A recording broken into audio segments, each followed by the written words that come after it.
Good evening, guys. Well, I just tried to do a live on Instagram, and because we live in the middle of buttfuck nowhere, it's basically crashed. And I tried twice, and then I've had to give up. So the joys of running your business from a local area with a 1.4 meg download is a little bit frustrating.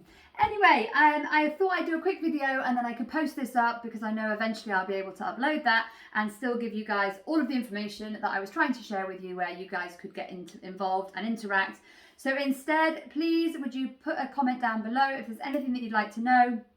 I'm really happy to help. That's kind of the reason why I wanted to do the lives in the first place, is just to reconnect with you guys, find out what it is that you really want from Kerry Kit so that I can hopefully deliver. Now, one of the first things I just wanted to sort of mention is we are primarily a leather bag brand, and we have always delivered on beautiful quality products that should last a lifetime if they're looked after properly. And for me, that kind of makes them sustainable by the fact that they are a byproduct of the meat industry. Now, that is not to say that I don't think that the meat industry has a lot to answer for. The effects on global warming and everything are an incredibly concerning situation, and I am definitely myself eating less meat. Now, as we move into a society that eats less meat and the need for meat comes down, I definitely want to be at the forefront of offering you something more sustainable in terms of recycled PU, recycled nylon, and even recycled leather. But at the same time, I'm really mindful that I want the bags to have the longevity to make them actually sustainable, because it's all well and good bringing out a sustainable PU or a recycled PU, but if the bag doesn't actually perform, only lasts a year, how sustainable is that really? As a small brand, I'm not going to lie, it's incredibly challenging trying to keep up with the bigger businesses that often are bringing in certain leathers as a loss leader. They are not making money on their sustainable items, but they're making it up on everything else that they do. So when we have tried to use cactus leather, for example, the price was 4 times the cost price of leather. So that meant that a bag of mine at £300 in leather would be £1,200 in cactus. And when you see the high street doing their leather, there's a very well-known Kurt Geiger shoe company in the UK. They've just brought out cactus leather from the same supplier that we've been in negotiations with, and their leather shoe is £195 and their non-leather cactus leather is £165. So it makes it incredibly hard for people like me to be able to make bags in these amazing sustainable leathers at this moment in time that can be affordable, attainable. So I just wanted to make you aware really that as a brand we are very conscious about the sustainable element of our business. All of our packaging is recycled. We are looking to reduce our plastic poly bags to 0 so that nothing will have any plastic at all within the whole of our company. We source the leathers from the country that we make them in. So if we have China leathers, we make them in China. And if we have leathers from India, we make them in India. On that note, our linings have been made, strange noise. On that note, our linings have been made in the countries that they have been produced in. So there is always going to be a slight discrepancy between the different linings that you get based on which country the bags have been made. So, first of all, I would really like your feedback. I will be doing a poll in our Kit Girls Club. If you're not in the Kit Girls Club so far, please come and join us. We're over in Facebook. It's a private community where you can get involved in all things Kerry Kit and everything that goes in behind the scenes of Kerry Kit as well. And even get involved in what comes next, in the colours that we choose, and special little things happen in the Kit Girl group, like this amazing bright pink. It looks neon in this picture. It's not quite as neon as that, but it is super bright. This is a custom colour that is only being run for the Kit Girls. It's only been available in the Kit Girl Club, and you will not see it on our website. So if that excites you, then you need to come and join the Kit Girl Club, where things like that are happening, and it's just really exciting. But I'm going to put a poll in there, but I'd also be really interested in your comments. If you can post them below, if you can contact me. I would love to know where your own head is at the moment with sustainability.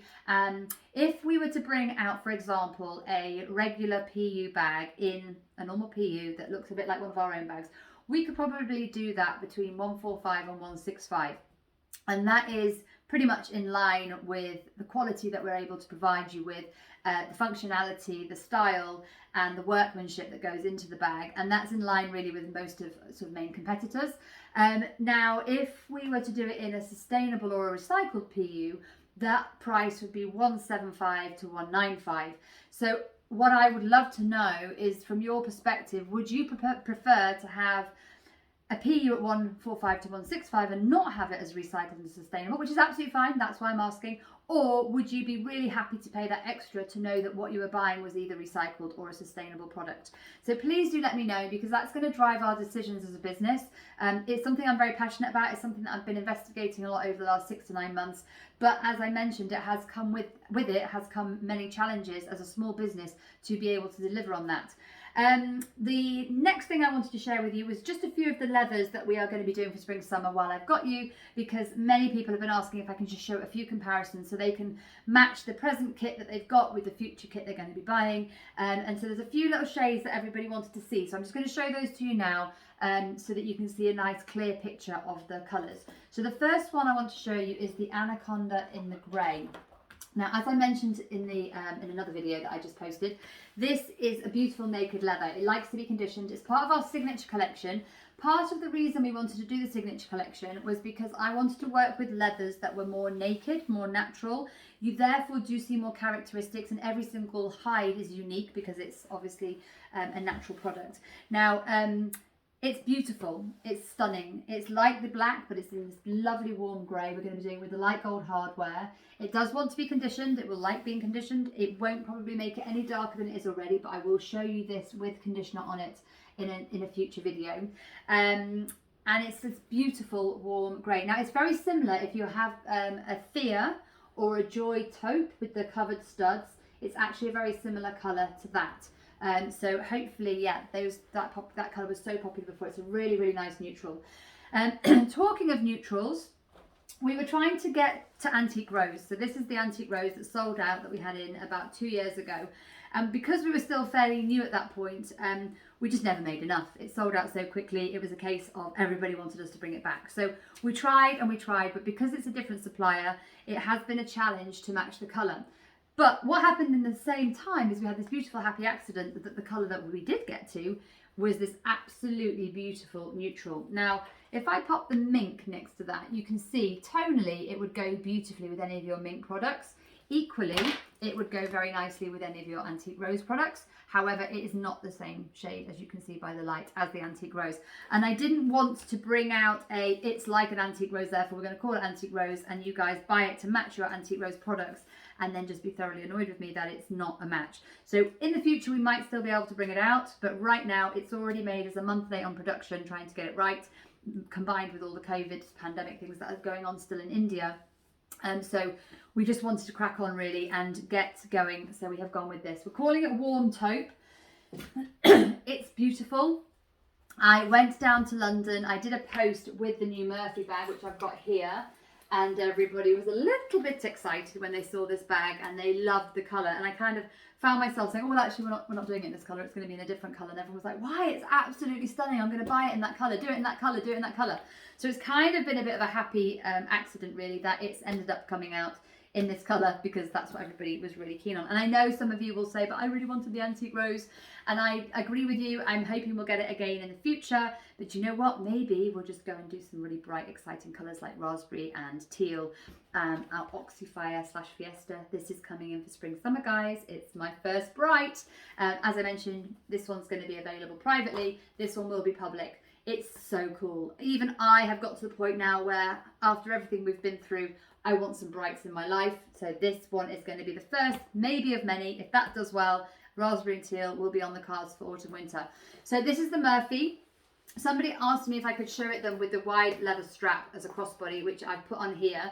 It's just really nice. This strap is on nearly the shortest setting. In the UK, generally we don't wear the bum bag around the waist. We tend to wear it like this, and that's it on the shortest setting. So I think that's a really nice length for you to have it. Now, if you were to buy it with the strap that's coming with it, I have made that strap slightly longer, because on the shortest setting, it will go around your waist. But actually, what I was a bit concerned about is, especially in this country, we don't really do that. I'd rather make it longer, and then if you need to make it shorter to put it around your waist, all you need to do is take it to a local shoemaker, and they'll just take this off, shorten it, and then stitch it again for you. If I made it too short, then you wouldn't have that option, and some people would find that even when this is on the longest length, that this was too short for them, and then obviously the strap becomes a little bit redundant. So we are going to make this 20 centimeters shorter than it is, so it still will be nice and short, but if you're a little bit more curvy or you have a bigger bust, it's just going to give you that little bit of extra room at the front to be able to wear it like this. But then equally you can put it around your waist as well, hopefully, if you need to. So really, other than showing you very quickly the difference between the brand new olive that is coming out and the forest green, how cute do they look, guys? They're so pretty. So this olive is going to be coming out. It goes really nicely with the palette that we've got for this season, with the orange. It goes really nicely with the neutral, and it goes really nicely with the grey. So yeah, this is going to be super cute. One quick question that I had somebody ask me actually was to show the taupe with these two shades. So that's the taupe that we did for spring summer. That's the warm grey that we are doing, and I think that's the swatch we've agreed on. I think that's it. And that is the shade that we're doing, which we're calling warm taupe. All right. So guys, hopefully that was, oh yeah, that's the olive that I've showed you. So guys, yeah, hopefully that's going to be useful for you. I'm really sorry that I couldn't go live on Instagram. It seems that with the weather, with my Wi-Fi, whatever, the gods were against me. So I'll post this up for you now, and hopefully you can give me any feedback that you might have. And I'm here to hear your questions and to give you any answers that you may have.